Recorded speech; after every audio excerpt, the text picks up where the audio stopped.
Golden ഫുട് പ്രിൻസിൻ്റെ മറ്റൊരു എപ്പിസോഡിലേക്ക് ഹൃദ്യമായ സ്വാഗതം.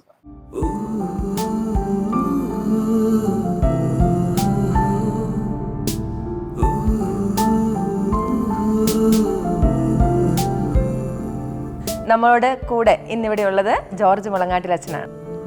അച്ഛൻ 2 എപ്പിസോഡുകളിലായിട്ട് ഹൃദയത്തിൽ കുഞ്ഞുങ്ങൾ ജനിക്കുന്നതിനെക്കുറിച്ച്, അതേപോലെ ഉദരത്തിൽ കുഞ്ഞുങ്ങൾ ജനിക്കുന്നതിനെക്കുറിച്ച്, അതിൻ്റെ ഒരുക്കത്തെക്കുറിച്ചൊക്കെയാണ് നമ്മൾ പറഞ്ഞത്. ഇന്ന് മൂന്നാമതൊരു കാറ്റഗറിയിലേക്ക് അച്ഛൻ പ്രവേശിക്കുകയാണ്. അച്ഛ, മൂന്നാമത്തെ ഒരു വിഭാഗത്തെക്കുറിച്ചാണല്ലോ ഇന്ന് സംസാരിക്കുന്നത്. പറഞ്ഞു തുടങ്ങിയാലോ? ഈ ഒരുക്കം കിട്ടാതെ ജനിക്കുന്ന കുഞ്ഞുങ്ങൾ, അതിവിടെ പറഞ്ഞിട്ട് പറയാം. മൂന്നാമത്തെ കൂട്ടർ ഉദരം വിടുന്നത് വരെ യാതൊരു ഒരുക്കവും കിട്ടാത്തവർ, അല്ലെ വിശുദ്ധീകരണം കിട്ടാത്തവർ, ഇവരാണ് പ്രശ്നക്കാർ. ഇവരാണിന്ന് ഭൂരിപക്ഷം. അതെ. ഇപ്പം 800 കോടി ജനങ്ങളുണ്ടെങ്കിൽ അതിൽ ബഹുഭൂരിപക്ഷവും ഒരുക്കം കിട്ടാതെ ജനിക്കുന്ന കുഞ്ഞുങ്ങളാണ്. അവരാണ് പ്രശ്നക്കാർ.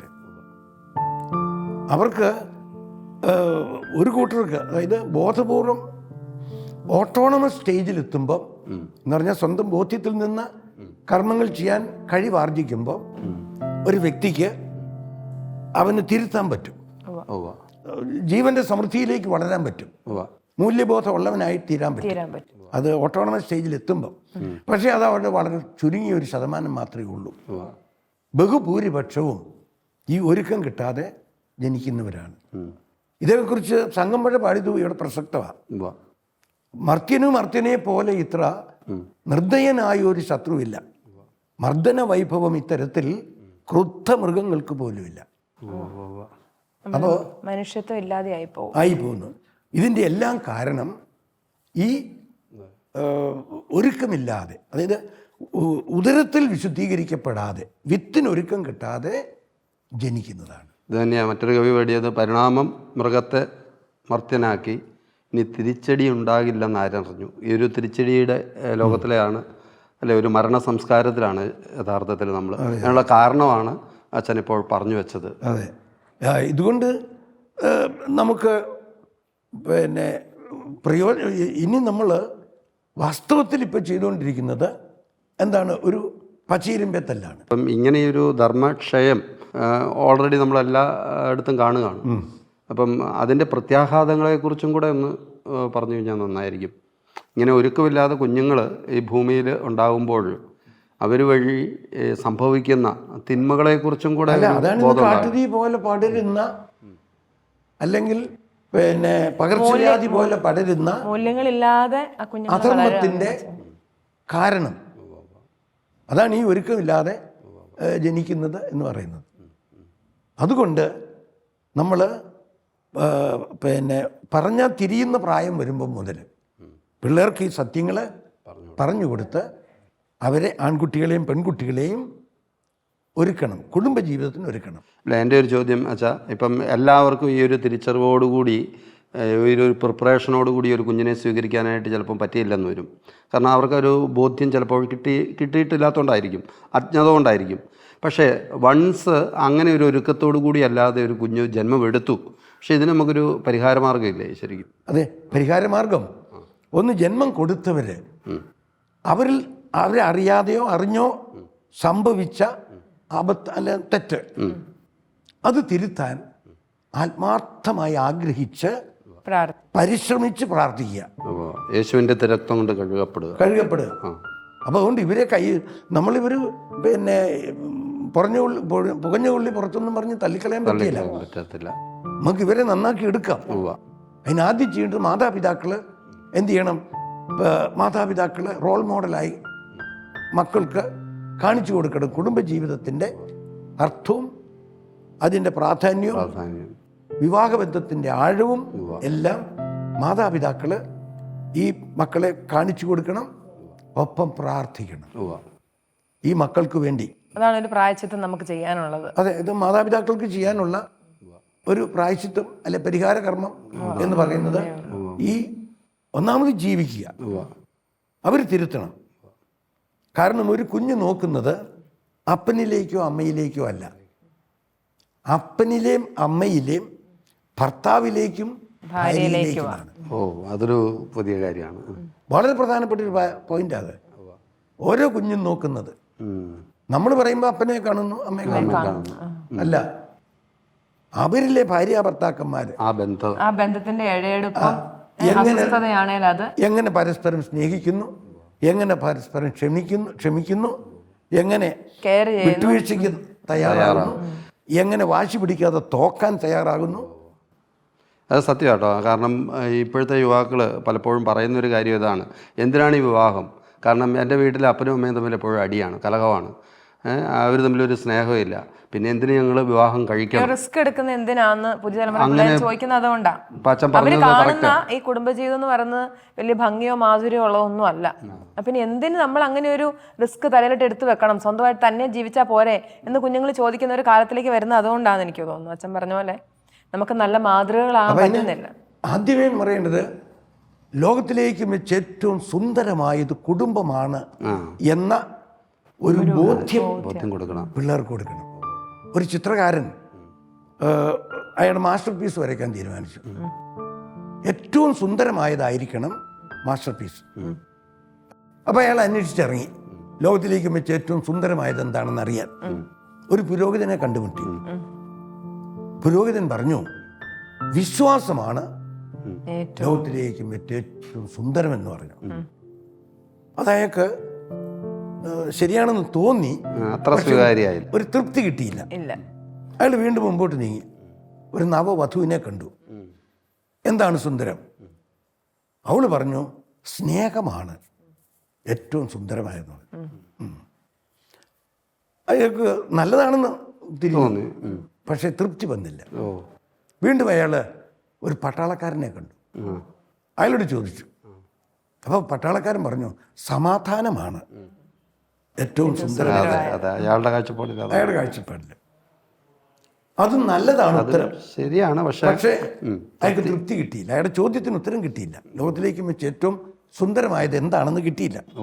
അയാൾ തിരിച്ച് വീട്ടിൽ ചെന്നു. വീട്ടിലേക്ക് ചെന്ന് കഴിഞ്ഞപ്പം അയാളുടെ ഭാര്യ ഒരു പുഞ്ചിരി കാഴ്ച വെച്ചുകൊണ്ട് കതക് തുറന്നു. ഉടനെ ഇയാൾക്ക് തോന്നി, ഓർമ്മ വന്നു, ആ സ്ത്രീ പെൺകുട്ടി പറഞ്ഞത് ഏതാണ്? സ്നേഹമാണ് ഏറ്റവും സുന്ദരമായത്. അപ്പൊ അതുവരെ അയാൾക്കുണ്ടായിരുന്ന ധാരണ മാറി. അപ്പം സ്നേഹമാണ് ഏറ്റവും സുന്ദരം. 1 കൊരിന്ത്യർ 13 അതെ, സ്നേഹം സർവോകഷ്ടം. ഉടനെ ഇയാളുടെ പിള്ളേര്, കൊച്ചു പിള്ളേരാ, ഓടി വന്ന് അപ്പനെ കെട്ടിപ്പിടിച്ചു. അപ്പൊ അപ്പനിലുള്ള വിശ്വാസം. അപ്പൊ അച്ഛൻ പറഞ്ഞത്, പുരോഹിതൻ പറഞ്ഞത് ശരിയാ. അയാൾ ഓർത്തു, ആ അപ്പനിലുള്ള വിശ്വാസമാണല്ലോ. അപ്പൊ ഭാര്യയുടെ കറകളഞ്ഞ സ്നേഹവും മക്കളുടെ അചഞ്ചലമായ വിശ്വാസവും കൂടി ഇയാൾക്ക് അനുഭവപ്പെട്ടപ്പോൾ ഇയാൾക്കൊരനുഭവം ഉണ്ടായി. അതാണ് സമാധാനം എന്ന് പറഞ്ഞാൽ, ലോകത്തിലേക്ക് വെച്ച് ഏറ്റവും സുന്ദരമായത് കുടുംബമാണ് എന്ന ആ ചിത്രം അയാളുടെ മനസ്സിൽ തെളിഞ്ഞു. അയാളുടെ മനസ്സിൽ മാത്രമല്ല, ഞങ്ങളുടെയും കേൾക്കുന്നവരുടെയും മനസ്സിൽ പതിഞ്ഞിട്ടുണ്ട്. അല്ല, ഈ ആശയം കുടുംബമാണ് സുന്ദരം എന്നുള്ള ആ അനുഭവം, ഒരു സ്വർഗീയമായ ആനന്ദമാണ് അയാൾക്ക് അവിടെ അനുഭവപ്പെട്ടത്. ഈ ഭാര്യയുടെ സ്നേഹവും, അതായത് അചഞ്ചലമായ സ്നേഹം, അല്ലാതെ കറകളഞ്ഞ സ്നേഹം. അടുത്തത് അചഞ്ചലമായ വിശ്വാസം.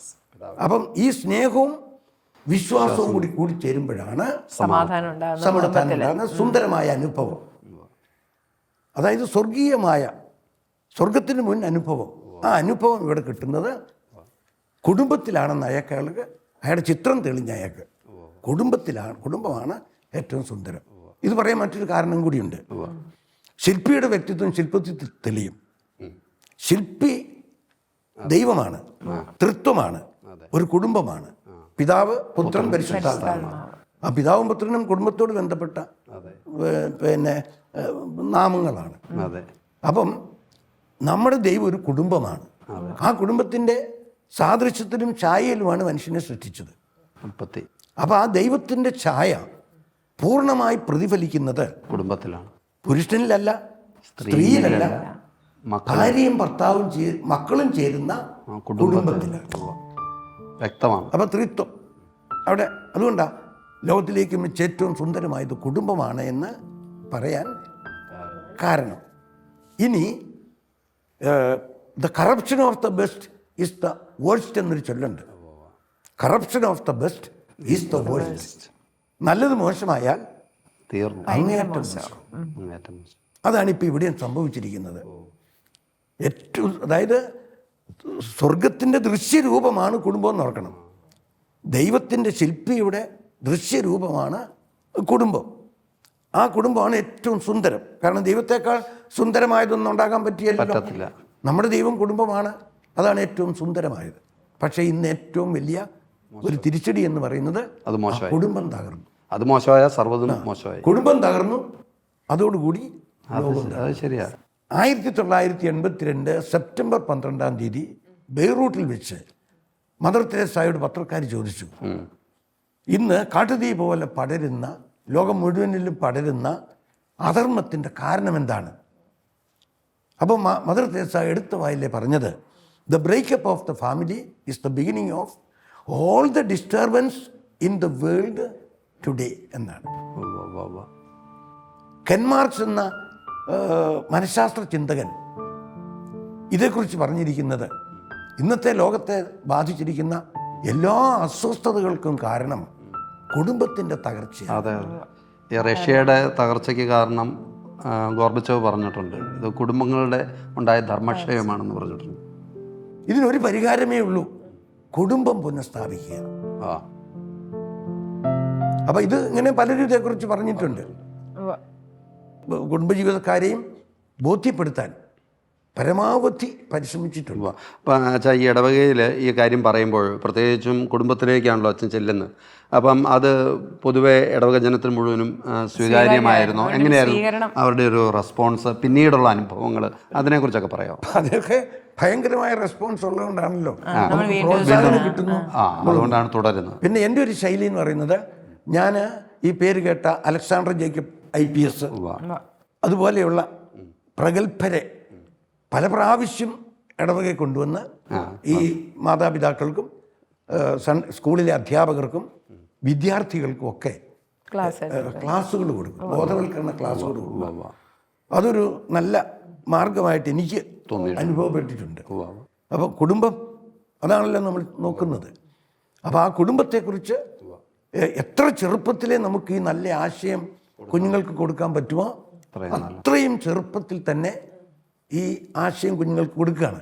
അതാണ് ഞാൻ മുമ്പേ പറഞ്ഞത്, വിവാഹം അമ്മയുടെ ഉദരത്തിലാണ് ആരംഭിക്കുന്നത് എന്ന് ഞാൻ പറഞ്ഞത് നിങ്ങൾ ഓർക്കുന്നുണ്ടാവും. ഇവിടെ അത് കൊടുത്ത് പിള്ളേരെ നമ്മൾ പരിശീലിപ്പിക്കുകയാണ്. 10ാം ക്ലാസ്സും മുതലെങ്കിലും പിള്ളേരെ നമുക്ക് തീർച്ചയായിട്ടും ഒരുക്കണം ഈ കുടുംബ ജീവിതത്തിന്. അപ്പോൾ അവരെ ബോധ്യപ്പെടുത്തണം, നിങ്ങൾ പഠിച്ച IAS പാസ്സായി, കളക്ടറായി, നിങ്ങളുടെ വിവാഹം പരാജയപ്പെട്ടാൽ തീർന്നു. അപ്പോൾ കുടുംബജീവിതമാണ് പരമപ്രധാനം. IAS കളക്ടറാകുന്നതൊന്നുമല്ല പ്രധാനം. സന്തുഷ്ടമായ കുടുംബജീവിതം. കുടുംബം തകർന്നാൽ അതോടുകൂടി ലോകം തകരുകയാണ്. അച്ഛൻ്റെ ഈ ഒരു പ്രബോധനങ്ങൾ, ആശയങ്ങൾ അച്ഛൻ പറഞ്ഞു കൊടുക്കുമ്പോൾ ഒന്ന് അച്ഛന് നേരിട്ടുള്ള ചില അനുഭവങ്ങൾ എന്ന് പറഞ്ഞു കഴിഞ്ഞാൽ, ഈ ആശയങ്ങൾ സ്വീകരിച്ച് ഒരുക്കത്തോടു കൂടി കുഞ്ഞുങ്ങൾക്ക് ജന്മം നൽകിയപ്പോൾ അപ്പം അവരുടെ ഒരു അനുഭവം എങ്ങനെയായിരുന്നു? ഇപ്പോൾ ഒരു ഉദാഹരണം ഞാൻ ഓർക്കുന്നത്, 2022 വലിയ നോയമ്പ് കാലത്ത് ഒരു കോളേജ് അധ്യാപിക 3 മാസം പ്രായമുള്ള കുഞ്ഞിനെയും കൊണ്ട് 50 ദിവസവും മുടങ്ങാതെ ഇടവക ദേവാലയത്തിൽ കുർബാനയിൽ സംബന്ധിക്കാൻ പോയി. അപ്പോൾ അവിടുത്തെ അസിസ്റ്റന്റ് ഒരു സമ്മാനം പ്രഖ്യാപിച്ചിട്ടുണ്ടായിരുന്നു. 50 ദിവസവും മുടങ്ങാതെ വരുന്ന പിള്ളേർക്ക്, സൺഡേ സ്കൂൾ കുട്ടികൾക്ക് സമ്മാനം കൊടുക്കും. ഈ കൊച്ചിനും ആ സമ്മാനം കിട്ടി. 3 മാസം പ്രായമുള്ള കൊച്ച്. നിങ്ങളൊന്ന് ചിന്തിച്ച് നോക്ക്, 3 മാസം പ്രായമുള്ള ഒരു കുഞ്ഞിനെ ഇതുപോലെ ഇരുത്താൻ പറ്റുമോ എന്ന് സാറിന് എന്ത് തോന്നുന്നു? സാധിക്കുമോ? ഭയങ്കര ബുദ്ധിമുട്ടാണ്. പക്ഷേ ഇത് 3 മാസം പ്രായം. അപ്പം നൊയമ്പ് കഴിയുമ്പം 4 മാസം അല്ലെ 4.5 മാസമൊക്കെ ആവും. അന്നേരം ഓശാന ഞായറാഴ്ച, പെസഹ വ്യാഴാഴ്ച ഒക്കെ ദീർഘമാണ്. ആ സമയത്തൊന്നും ഈ കുഞ്ഞൊരു ശല്യം ഉണ്ടാക്കിയില്ല. ഈ തള്ളയുടെ കയ്യിലിരുന്ന് ഈ കൊച്ച് അപ്പം അതിൻ്റെ രഹസ്യം എന്താണ്? ഞാൻ ആ കൊച്ചിനെ ഒരുക്കിയെടുത്ത അതാണ് വേറൊരു കൊച്ച് 3 വയസ്സുള്ള കൊച്ചും കൂടെ എൻ്റെ അടുക്കൽ ഉപദേശത്തിന് വന്നു. അപ്പോൾ ഉദരത്തിൽ കുഞ്ഞുണ്ട്, ഇളയ കുഞ്ഞിന് വേണ്ടിയാണ്.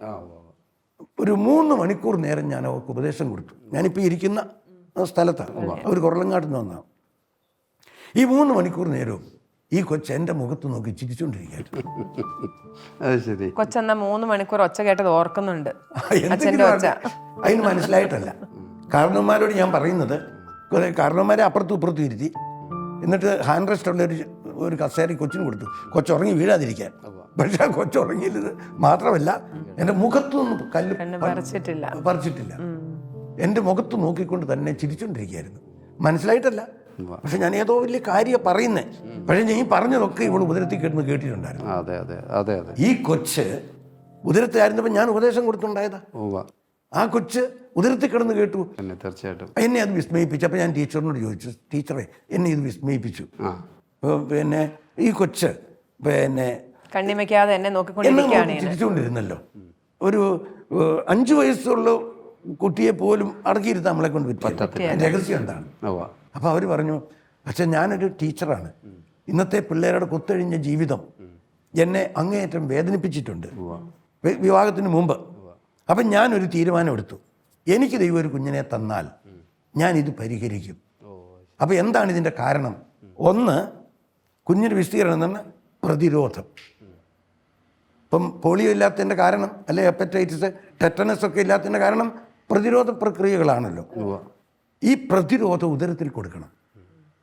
ഉദരത്തിൽ കുഞ്ഞിനെ കോപം, ഭയം, ദുഃഖം എന്ന പിന്നെ വികാരങ്ങൾ ബാധിക്കാതെ എന്ന് പറഞ്ഞാൽ ഗർഭകാലത്ത് അമ്മ കോപിക്കരുത്, അമ്മ ഭയവും ദുഃഖവും പ്രാർത്ഥിച്ച് ദൈവത്തിൻ്റെ പരിപാലനയുടെ വെളിച്ചം നോക്കി കാണുമെന്നൊക്കെ ചുരുക്കം.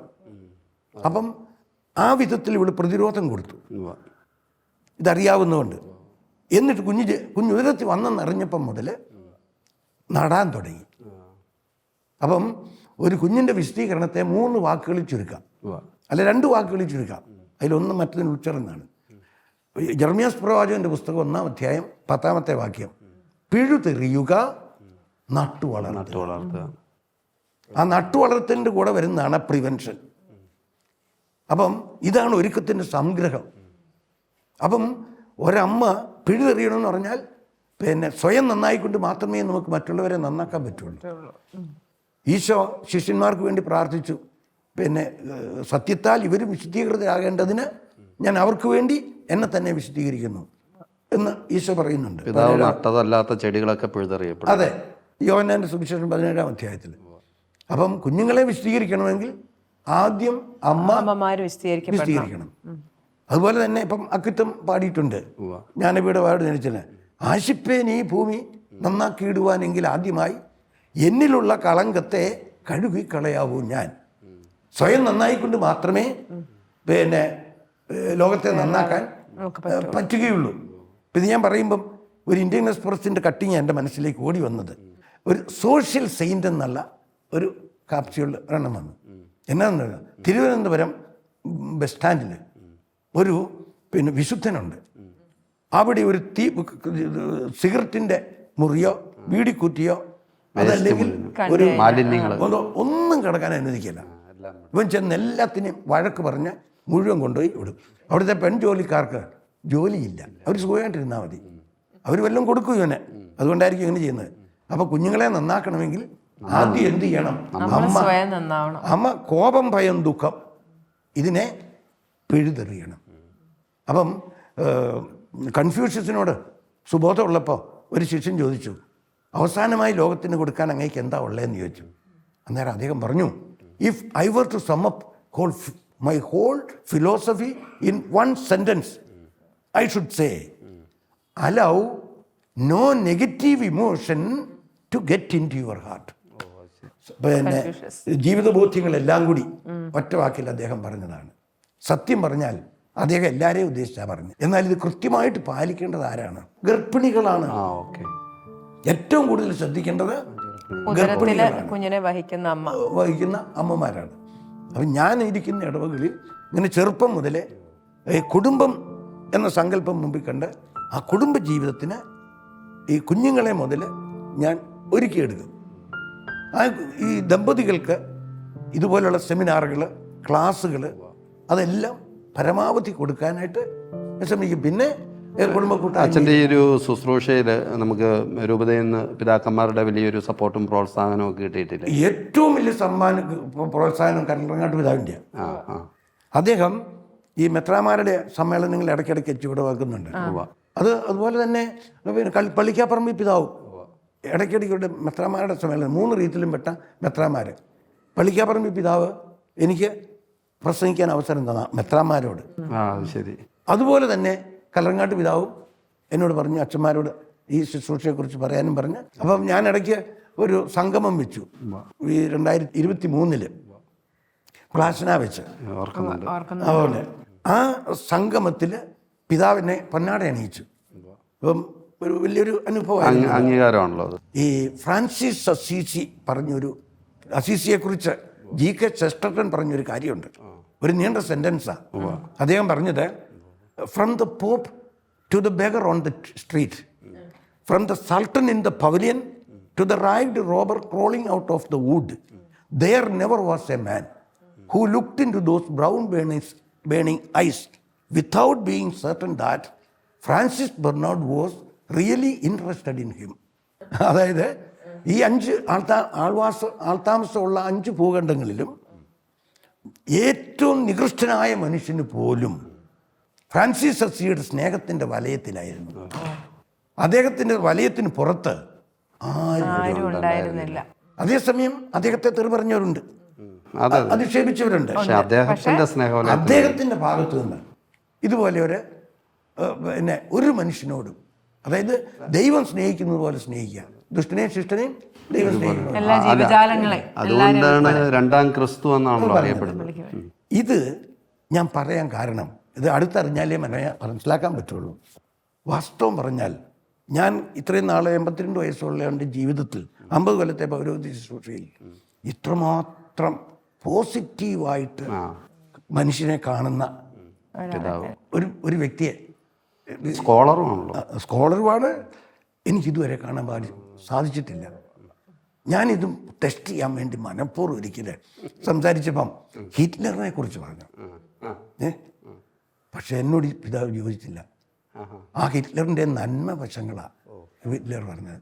അപ്പം നിങ്ങൾക്ക് ഊഹിക്കാൻ പറ്റിയല്ലേ എത്രമാത്രം എന്ന് പറഞ്ഞാൽ ഒരു പ്രതികാര ചിന്തയില്ലാതിരിക്കുക, അതൊന്നും മനസ്സിലേക്ക് ക്ഷമിക്കുക, ആ ക്ഷമാശീലം. ഞാൻ ഫ്രാൻസിസ് അസീസിയെ ഉദ്ധരിച്ചത് അതിനാണ്. അത് ഇതുപോലെ ഈ പള്ളിക്കാപ്പറമ്പ് പിതാവിനെ പോലെ ഇത്രയും ക്ഷമാശീലമുള്ള ഒരു വ്യക്തിയെ ഞാൻ കണ്ടിട്ടില്ല. പരിസരങ്ങളെ ഇഷ്ടപ്പെടുന്ന ഒരു പിതാവാണ്. കാരണം ഈ മിനിച്ചിലാറിനെ നന്നാക്കാൻ വേണ്ടിയിട്ടൊക്കെയുള്ള മിനിച്ചില പുനർജനിയുടെ രക്ഷാധികാരിയും കൂടിയാണ്. പക്ഷേ ഇത് പലർക്കും അറിയത്തില്ല.